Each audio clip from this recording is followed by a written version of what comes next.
Hi everyone. On my video on how to visit friends in Animal Crossing New Horizons on the Nintendo Switch, I had one of my viewers post a comment asking me to explain how to get a Nintendo Online subscription. So here's a short video about Nintendo Switch Online subscriptions.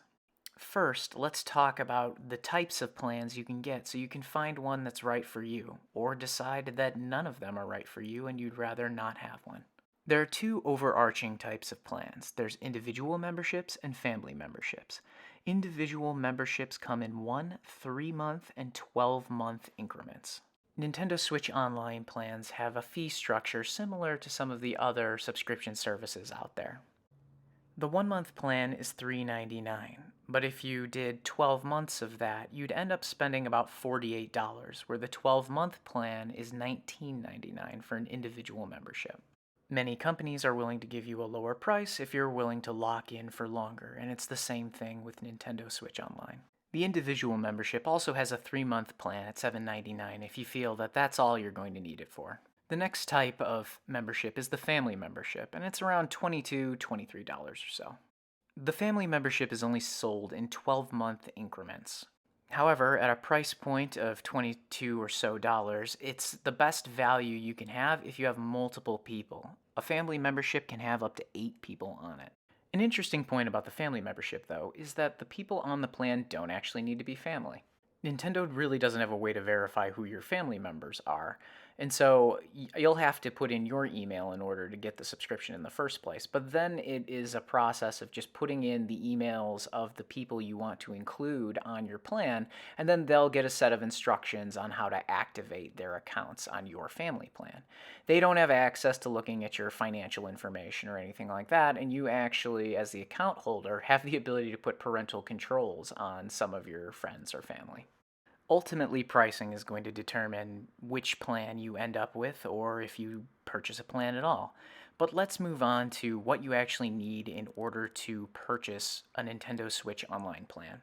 Firstly, let's talk about having funds.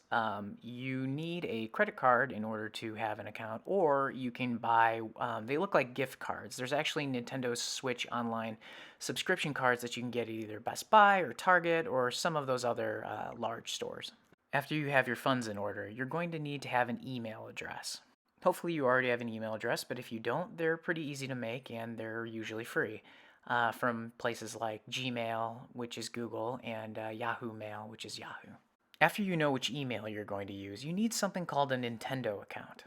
There are a few different ways to make a Nintendo account, but the best two ways I've seen are either doing it through the eShop app on your Nintendo Switch or by going to the account registration website online.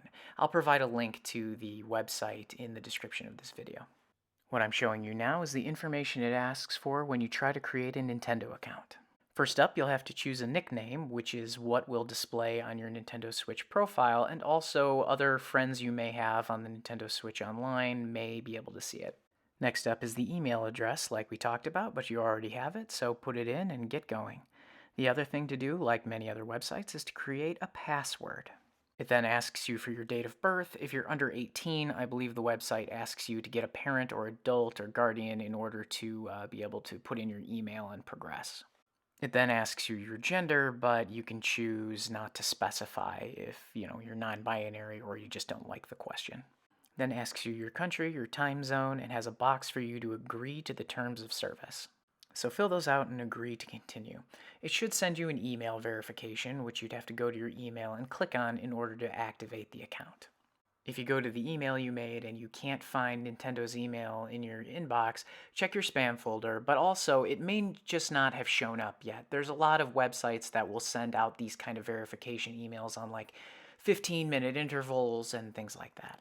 Once you receive the email and click on the link, it should say that your account is now active, and the next step is to link your new Nintendo account to your Nintendo Switch profile. Turn on your Nintendo Switch and then click on System Settings. It'll be one of those round buttons at the bottom of the home page. I already have a linked account, so you won't be able to see the exact buttons, but click on System Settings, scroll down to Users, click on the profile, and then click on Link Account. Sorry I don't show you the actual process of clicking on the profile, but my account is already linked.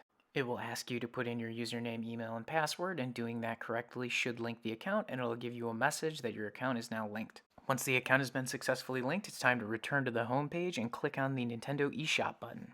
If you're trying to get a Nintendo Online subscription using a prepaid card, click on the icon in the upper right hand corner, and then it'll take you to a screen that shows you your email and some of your payment information.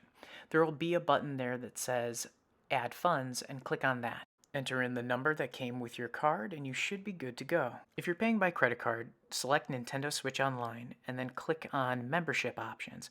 These are the options we talked about at the beginning of the video, and you should be able to pick one and then enter in your credit card information, and finally you should be set up to go. I think the membership options are set to automatically renew at the end of their time period, but you can set it so they don't renew if that's what you want.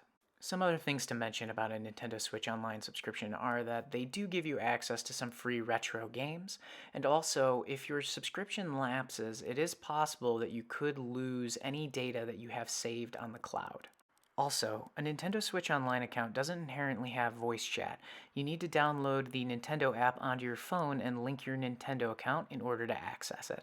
Anyway, that's the basics of getting a Nintendo Switch Online account, and I hope this video helped you be able to play with your friends.